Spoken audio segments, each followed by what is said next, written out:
Hello student. अब हम पढ़ेंगे क्लास 9 का ज्योग्राफी का चैप्टर 1, जिसका नाम है भारत, आकार और स्थिति।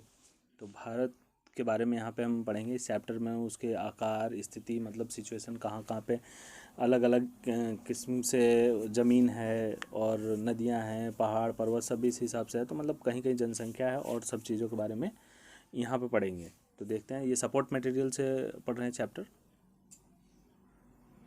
भारत एक दृष्टि में ही मतलब भारत के ऊपर देखते हैं। इसके सारे आंकड़े दिए हुए हैं, पूरे चैप्टर से नहीं, हम सपोर्ट मटेरियल से ही पढ़ेंगे। भारत उत्तरी गोलार्ध में स्थित है। जो भारत है, जो ग्लोब है, हमारी जो पृथ्वी है, उसके पृथ्वी के उत्तरी गोलार्ध में है। ठीक है ना। जो आधे से जब भूमध्य रेखा होती है, उसके ऊपर जो हिस्सा आता है वो उत्तरी गोलार्ध आता है, और उसके नीचे जो गया वो क्या होगा, दक्षिणी गोलार्ध में जाएगा।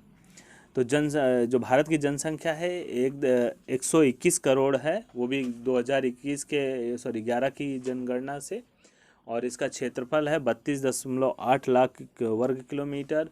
इसके जो राज्य हैं, राज्यों की संख्या 28 हो गई है, पहले 29 थी, और केंद्र शासित प्रदेश पहले इसके 7 थे, अब वो 8 हो चुके हैं।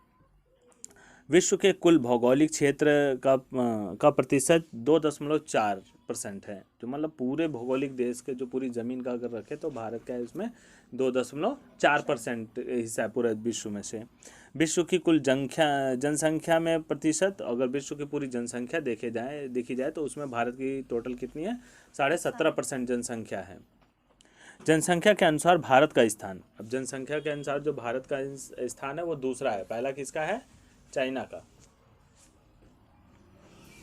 क्षेत्रफल के अनुसार भारत 7वें स्थान पे आता है, और भारत की स्थल सीमा रेखा 15,200 किलोमीटर है। जो सीमा रेखा भारत की वो 15,200 किलोमीटर है।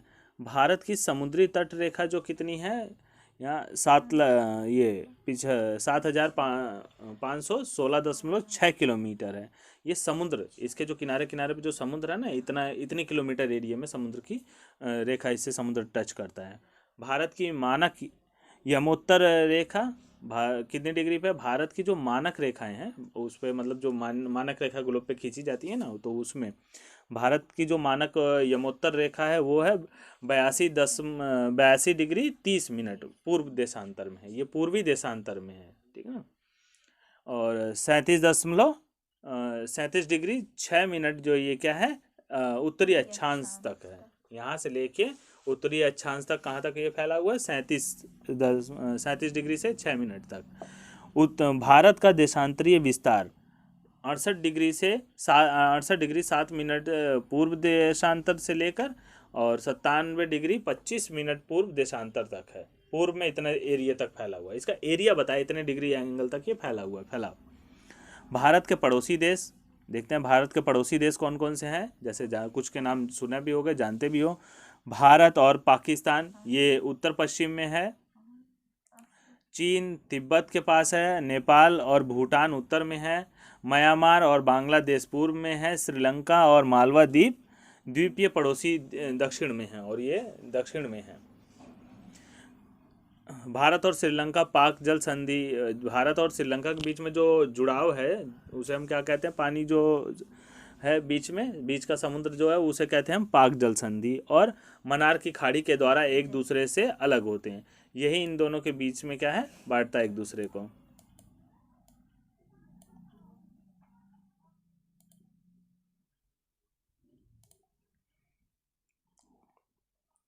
मालदीव लक्षद्वीप समूह के दक्षिण में स्थित है। जो मालदीव है वो लक्षद्वीप के कहाँ है, दक्षिण में स्थित है, दक्षिण में। नेक्स्ट पेज पे आते हैं। यह है कर्क रेखा या 23 डिग्री और 30 मिनट उत्तरी अक्षांश वृत्त देश को दो बराबर भागों में बांटती है। जो कर्क रेखा है ये क्या करती है, दोनों ये जो भारत देश है इसको दो बराबर भागों में बांटती है। कौन सी रेखा जाती है, 23 डिग्री और 30 मिनट उत्तरी अक्षांश वृत्त जो है देश को दो बराबर भागों में बांटता है। इसको अंडरलाइन कर लेना। भारत में क्षेत्रफल के आधार पर सबसे बड़ा राज्य राजस्थान है। भारत का जो क्षेत्रफल है उसके अनुसार देखा जाए तो सबसे बड़ा जो राज्य है वो कौन सा है, राजस्थान है। और सबसे छोटा राज्य गोवा। भारत का जो सबसे छोटा राज्य है वो गोवा है। भारत की उत्तर दक्षिण तक की लंबाई, जो उत्तर से लेकर दक्षिण तक, ठीक है ना, इसकी लंबाई कितनी है? 3214 किलोमीटर, 3214 किलोमीटर तक है, कश्मीर से कन्याकुमारी तक। भारत की पूर्व से पश्चिम तक की चौड़ाई, पूरब से, अब यहाँ गुजरात से लेके इधर म्यांमार तक, मतलब बांग्लादेश के आगे 2933 किलोमीटर है। कर्क रेखा गुजरात कहाँ कहाँ किन किन राज्यों पर से कर्क रेखा गुजरती है उसके बारे में दे रहा है। कर्क रेखा गुजरात, राजस्थान, मध्य प्रदेश, छत्तीसगढ़, झारखंड, पश्चिम बंगाल, त्रिपुरा और मिजोरम राज्यों से होकर गुजरती है। भारत का जो मतलब ये राज्य हैं, इनसे कौन सी रेखा जा रही है? कर्क रेखा होकर गुजरती है, इन राज्यों पर से गुजरती है। पूछता है, 1 नंबर में क्वेश्चन आएगा, पूछ सकता है। बंगाल की खाड़ी में स्थित अंडमान और निकोबार द्वीप समूह तथा अरब सागर में स्थित लक्षद्वीप भारत का हिस्सा है। जो ये है बंगाल की खाड़ी में स्थित अंडमान निकोबार और द्वीप समूह तथा अरब सागर में स्थित लक्षद्वीप भारत का ही हिस्सा है। तो अब आते हैं 1 नंबर वाले प्रश्न यहाँ पे। अब इसके 1-1 नंबर वाले प्रश्न देखते हैं। निम्न में से कौन सा अक्षांश वृत्त भारत को 2 बराबर भागों में विभक्त करता है? विभक्त मतलब बांट देता है, करता है। तो ये अभी हमने पढ़ा था, ठीक। तो इसका आंसर ये जो होगा पहला वाला, का वाला सही हो जाएगा। भारत का सबसे पूर्वी देशांतर कौन सा है? 97 डिग्री 25 मिनट, ठीक है, 25 सेकंड इधर है। उसके बाद आता है भारत और श्रीलंका को अलग करने वाली कौन सी जल संधि है? तो वो पाक जल संधि है। और कौस्ती जाने के लिए कौन केंद्र शासित प्रदेश में जाएंगे? कौन से केंद्र शासित प्रदेश में जाएंगे? इसका होगा लक्षद्वीप। अगला 5वां है, भारत का अक्षांशीय विस्तार कितना है? 8 डिग्री 4 मिनट उत्तर से 37 डिग्री 6 मिनट उत्तर अक्षांश के मध्य तक है। 6वां है, भारत का जो स्थल भाग का कुल क्षेत्रफल कितना है? तो 32.8 लाख वर्ग किलोमीटर है। 7वां है, क्षेत्रफल की दृष्टि से भारत का विश्व में 7वां स्थान है। और 8वां है, निम्न में से भारत को मानक यमोत्तर देशांतर रेखा कौन सी है? जो भारत की मानक यमोत्तर देशांतर रेखा है वो 82 डिग्री 1/2 मतलब आधा, 82.5 डिग्री पश्चिम देशांतर है। सॉरी, 82.5 डिग्री पूर्वी देशांतर है, इसमें ये पूर्वी देशांतर आएगा। 9वां क्वेश्चन है, विश्व के भौगोलिक क्षेत्रफल का कुल कितना प्रतिशत भारत के पास है? तो भारत के पास जितना है हमने पहले पढ़ा है कि 2.4%, तो गा वाला सही हो जाएगा। 10वां है, भारत की स्थल सीमा रेखा कितने किलोमीटर है? भारत की स्थल सीमा तो 15,200 किलोमीटर की है। भारत की जो स्थल सीमा रेखा है वो 15,200 है। 11 नंबर है क्वेश्चन, अगर सागर में स्थित द्वीप समूह को अरब सागर में स्थित द्वीप समूह को किस नाम से जाना जाता है? तो जो अरब सागर में द्वीप समूह है वो उसे हम क्या कहते हैं? लक्षद्वीप, ठीक है ना। तो ये हो जाएगा लक्षद्वीप। बंगाल की खाड़ी में डैश द्वीप समूह स्थित है। तो बंगाल की खाड़ी में कौन सा द्वीप समूह है? 2 है, अंडमान और निकोबार, 2 द्वीप समूह स्थित हैं। 13 नंबर, भारत को यमोत्तर देशांतर रेखा किस स्थान से होकर गुजरती है? जो यमोत्तर जो देशांतर रेखा है वो भारत के किस राज्य से या मतलब स्थान से होकर गुजरती है? तो ये किससे होकर गुजरती है? ये का हमारा सही हो जाएगा, ये मिर्ज़ापुर, ये वाला मिर्ज़ापुर से होकर गुजरती है। बांग्लादेश की सीमा से जुड़े किसी एक राज्य का नाम बताएं। तो यहाँ पे भी गुजरात दिया हुआ है, बिहार दिया हुआ है, तमिलनाडु है, असम है। तो इसमें से कौन सा जुड़ा होगा? क्योंकि गुजरात तो इधर पश्चिम में आ जाता है और तमिलनाडु दक्षिण में, और ये असम उससे दूर हो जाता है। असम उसी के पास आता है, बिहार उससे पहले पड़ जाता है, ठीक। अगला है 15वां क्वेश्चन है, सुएज नहर से डैश और डैश के बीच की दूरी 7,000 किलोमीटर हो जाती है। ठीक है, किसका मतलब ऐसा कौन से वो हैं जिनके बीच की दूरी इतनी हो जाती है? तो कौन कौन से हैं? भारत और यूरोप। पहले में भारत हो जाएगा और यहाँ पे यूरोप। इन दोनों के बीच की दूरी जो है क्या, सुएज नहर से 7,000 किलोमीटर रह जाती है। तो वैसे घूम के जाएंगे तो बहुत लंबी पड़ती है। निम्न में से कौन सा देश भारत का पड़ोसी देश है? यहाँ मंगोलिया है, म्यांमार है और मलेशिया है, यमन है। इसमें सिर्फ एक ही है, कौन सा है? म्यांमार, क्योंकि अभी हमने देखा है पड़ोसी देशों के नाम। निम्न में से ऐसा कौन सा राज्य है जिसकी ना तो अंतर्राष्ट्रीय सीमा है और ना ही तटीय सीमा है? ऐसा कौन सा राज्य है जिसकी ना ही अंतर्राष्ट्रीय सीमा है, किसी दूसरे देश से जुड़ा हुआ है, ना ही किसी राज्य वो समुद्री तट से जुड़ा हुआ है? तो ऐसा कौन सा देश हो सकता है?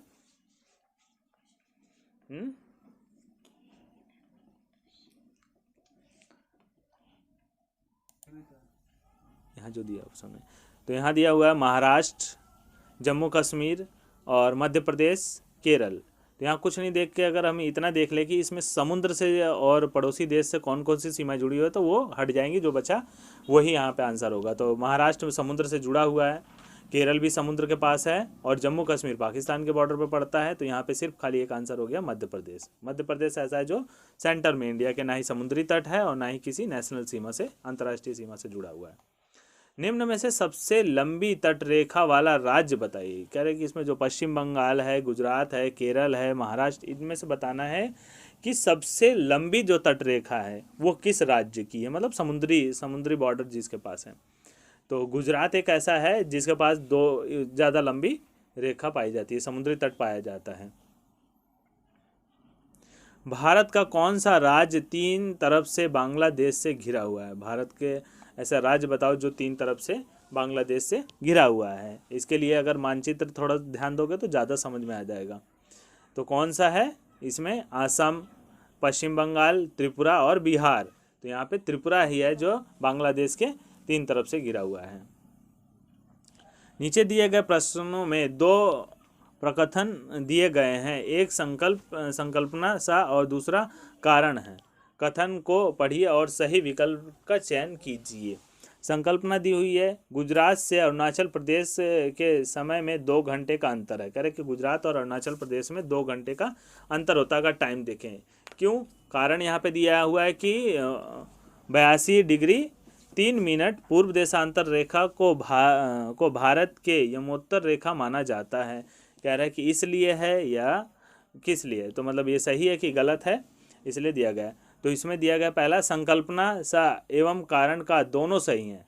एवं कारण संकल्प की सही व्याख्या करता है, इसी वजह। तो आंसर हमारा क्या हो जाएगा? एक हो जाएगा, ए हो जाएगा। यहाँ पे इसका ये पूरी तरह से कारण बता रहा है कि क्यों ऐसा होता है। अब 3 से 5 नंबर वाले प्रश्न हैं। उन देशों के नाम बताइए जो क्षेत्रफल में भारत से बड़े हैं। अब उन देशों का नाम बताना है जो भारत से क्षेत्रफल में बड़े हैं। तो भारत से जो क्षेत्रफल में बड़े हैं उनके नाम है, रूस है, कनाडा हो गया, रूस हो गया, कनाडा हो गया, संयुक्त राष्ट्र अमेरिका हो गया, चीन, ब्राज़ील, ऑस्ट्रेलिया। ये सारे देश जो हैं भारत से क्या क्षेत्रफल में बड़े हैं। दूसरा क्वेश्चन है, भारत के किन किन राज्यों से कर्क रेखा गुजरती है, नाम बताएं। अभी थोड़ी देर पहले में जब स्टार्टिंग में पढ़ रहे थे वहाँ पे दिया गया था कि भारत के कितने राज्य हैं जिनसे कर्क रेखा गुजरती है। तो कौन कौन से हैं? गुजरात, राजस्थान, मध्य प्रदेश, छत्तीसगढ़, झारखंड, पश्चिम बंगाल, त्रिपुरा और मिजोरम से होकर ये क्या है? गुजरती है। तट रेखा जो है कि यहीं सबसे गुजरती है। क्वेश्चन नंबर 3, भारत की तटरेखा कितनी लंबी है? तो भारत की तटरेखा कितनी लंबी है?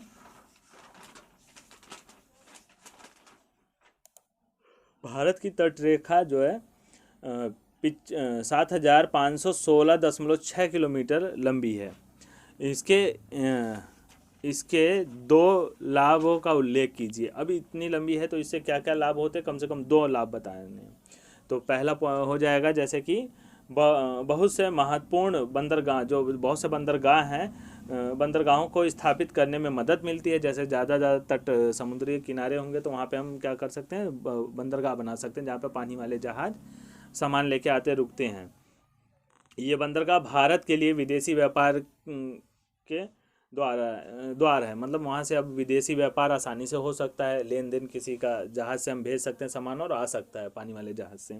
दूसरा कारण हो गया ज़्यादा समुद्री क्षेत्र होगा तो मत्स्य उद्योग को विकसित करने में सहायता मिलेगी। जैसे कि मछली पकड़ने में, मछली जो पकड़ पकड़ के मार्केटों में बेचते हैं, समुद्र से मछली लाते हैं पकड़ के, तो उसमें सहायता मिलेगी।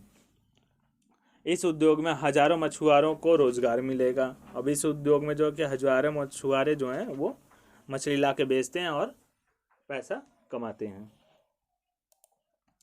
अरुणाचल प्रदेश के पूर्वी भाग तथा गुजरात के पश्चिमी भाग में के मध्य सूर्योदय में 2 घंटे का अंतर क्यों है? कह रहा कि जो अरुणाचल प्रदेश है और गुजरात के बीच में जो समय है सूर्य उदय का 2 घंटे का फर्क क्यों पड़ता है? यानी कि इधर जब उग जाता है उसके 2 घंटे बाद जो वहाँ पे गुजरात में दिखाई देता है, ऐसा क्यों होता है? तो भारत जो पहला पॉइंट है, मतलब भारत का पूर्वी देशांतर 97 डिग्री से 25 मिनट पूर्व है, बल्कि पश्चिम भाग को देशांतर 68 डिग्री से 7 मिनट पूर्व है। इस प्रकार यह विस्तार 30 डिग्री के लगभग है। अब दोनों में जो कि फ़र्क आ गया वो लगभग 30 डिग्री का अंतर आ गया।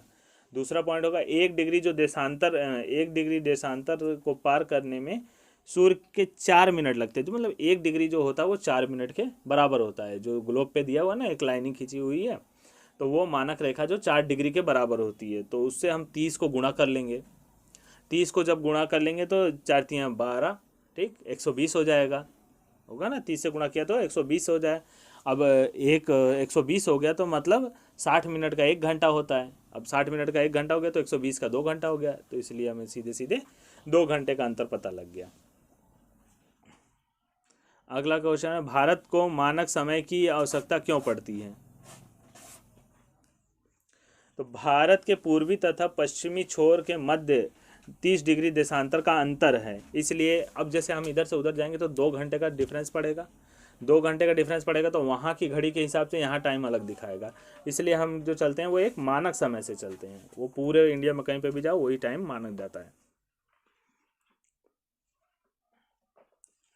देशांतर के इस अंतर के कारण समय में लगभग 2 घंटे का अंतर होता है और समूचे देश के समय को व्यवस्थित कर रखने के लिए एक समय की आवश्यकता पड़ती है। इसलिए 82 डिग्री 30 मिनट पूर्व देशांतर को भारत का मानक समय मान लिया गया है। भारत का जो मानक समय वो क्या है? 82 डिग्री 30 मिनट पूर्व देशांतर को। छठा जो क्वेश्चन है, प्राचीन काल में भारत के विभिन्न देशों से संपर्क के कारण किन चीज़ों का आदान प्रदान हुआ? मतलब जब भारत का विदेशों से संबंध था प्राचीन समय में, तो वो कौन कौन सी वस्तुएं लेता था और कौन सी बेचता था उन्हें? तो कौन कौन सी करता था? तो नंबर 1, उपनिषदों के विचार, रामायण तथा पंचतंत्र की कहानियाँ। जो उपनिषद होते थे उनके विचार और रामायण पंचतत्व की कहानियाँ। भारतीय अंक एवं दशमलव प्रणाली, भारत की जो अंक और दशमलव प्रणाली है, जैसे कि भारत ने ही दशमलव और जीरो की खोज की थी। मसाले, मलमल आदि मसाले भी यहाँ से जाते थे, साउथ से मसाले की सप्लाई होती थी। विभिन्न देशों में से भारत में आने वाली चीज़ें, अब जो भारत में आती थी वो क्या थी? यूनानी स्थापत्य कला, यूनान की जो स्थापत्य कला थी वो वहाँ से आती थी विदेशों से। पश्चिमी एशिया से वास्तुकला के प्रतीक, मीनारों तथा गुंबदों का विचार, और जो गुंबदों में विचार किया जाता है जो पश्चिमी सभ्यता से आए हैं ये सारे, उनमें डिज़ाइन होना चाहिए, ये छत ऐसी होनी चाहिए, उसके बारे में। सातवां है, भारत के पड़ोसी राष्ट्रों के नाम दिशाओं के अनुसार लिखिए। अब कह रहे हैं कौन सा किस दिशा में, उस दिशा के अनुसार बताना है। तो 4 दिशाएं, 4 दिशा के हिसाब से बता देखो। उत्तर पश्चिम दिशा में भारत के पड़ोसी देश पाकिस्तान, अफगानिस्तान। उत्तर दिशा में भारत के पड़ोसी देश चीन, तिब्बत, नेपाल, भूटान। और पूर्वी दिशा में भारत के पड़ोसी देश म्यांमार और बांग्लादेश। तो चारों तरफ हैं ये फैले हुए। दक्षिण में भारत के पड़ोसी देश श्रीलंका, मालदीव हैं। उसके बाद आता है अगला 8वां क्वेश्चन, हिंद महासागर में भारत की केंद्रीय स्थिति का इससे किस प्रकार लाभ प्राप्त होता है? कह रहे कि जो हिंद महासागर में कोई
कोई भी देश ऐसा नहीं है जिसका तट रेखा इतनी लंबी हो।